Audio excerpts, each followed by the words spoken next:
Assalamualaikum warahmatullahi wabarakatuh. Waalaikumsalam warahmatullahi wabarakatuh.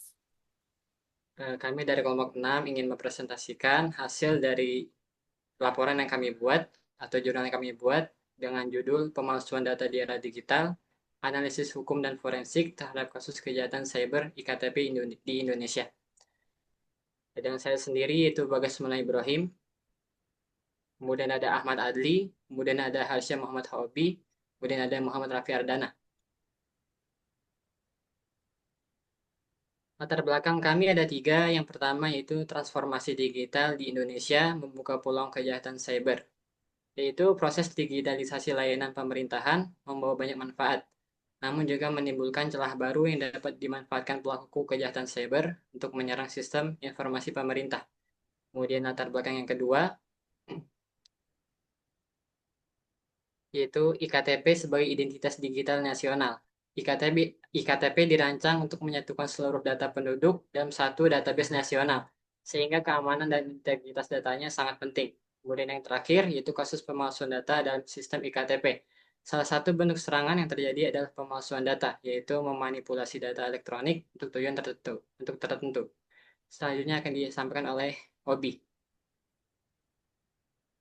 Baik, untuk selanjutnya akan saya jelaskan, yaitu di permasalahan utama. Yang pertama ada pemalsuan data elektronik atau data forgery. Pemalsuan data dapat dilakukan dengan mengubah informasi, menambahkan data palsu, atau menghapus data asli untuk menipu sistem.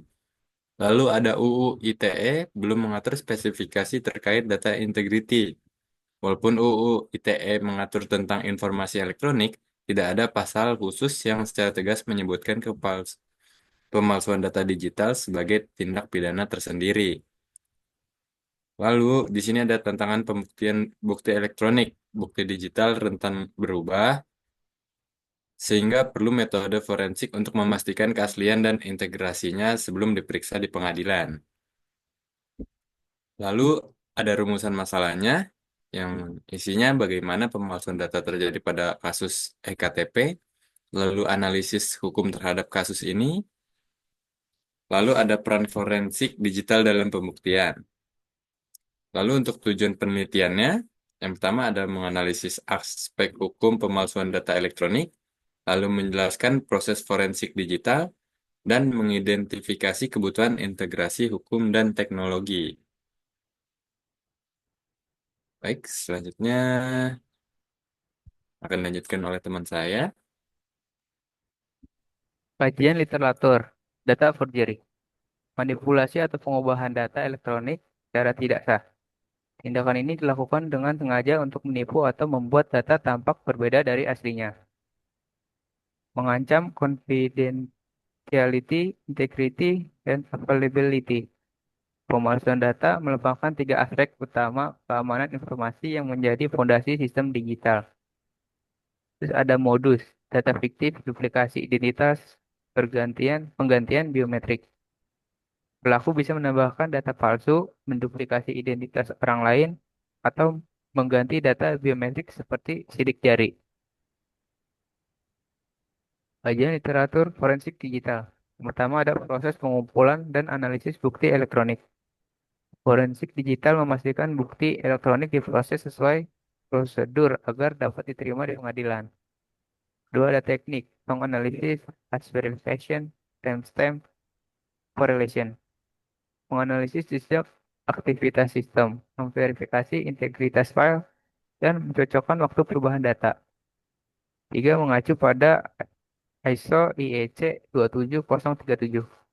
Standar internasional ini memberikan panduan untuk memastikan bukti digital tetap autentik dan reliable. Ini ada kerangka hukum yang pertama Undang-Undang ITE pasal 32 dan 35 relevan dengan pemalsuan data. Yang kedua, bukti elektronik sah menurut pasal 5 Undang-Undang ITE. Yang ketiga, regulasi belum spesifik mengatur data forgery. Selanjutnya akan dilanjutkan oleh rekan saya.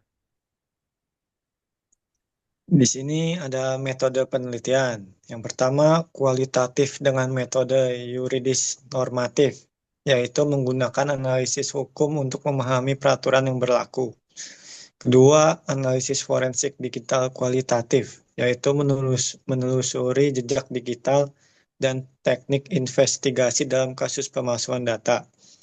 Ketiga, ada triangulasi sumber dan verifikasi dokumen, yaitu memastikan semua data dan kesimpulan konsisten, valid, dan dapat dipercaya.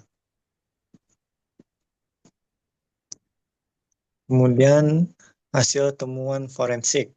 Yang pertama, perubahan metadata dan timestamp, yaitu terlihat adanya modifikasi waktu penyimpanan data yang menunjukkan aktivitas tidak normal. Kedua, anomali hash value. Hash file berubah menandakan adanya perubahan konten data. Ketiga, akses ilegal ke server iktp. Ditemukan aktivitas login yang tidak sah ke sistem database. Keempat, penyalahgunaan kredensial, yaitu pelaku menggunakan akun resmi atau dicuri untuk memodifikasi data.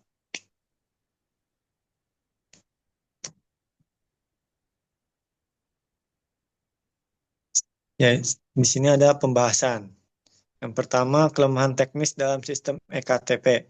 Keamanan database dan autentikasi tidak cukup kuat untuk mencegah manipulasi. Kedua, kendala hukum pada bukti digital, yaitu kurangnya pemahaman aparat hukum terkait bukti elektronik yang menyulitkan proses pembuktian.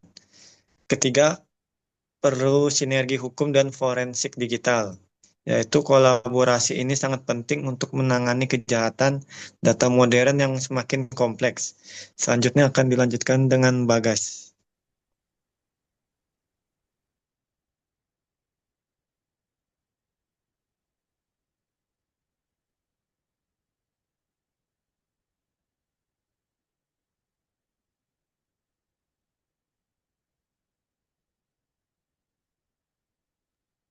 Mic-nya nyalain, gas.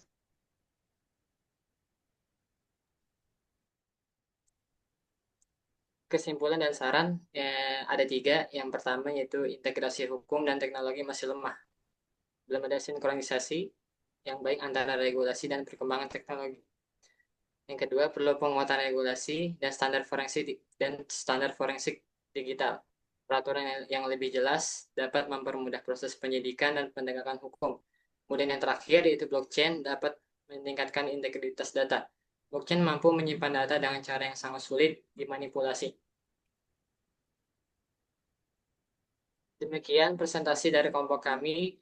Kurang lebihnya mohon maaf. Kami tutup dengan Assalamualaikum warahmatullahi wabarakatuh. Satu.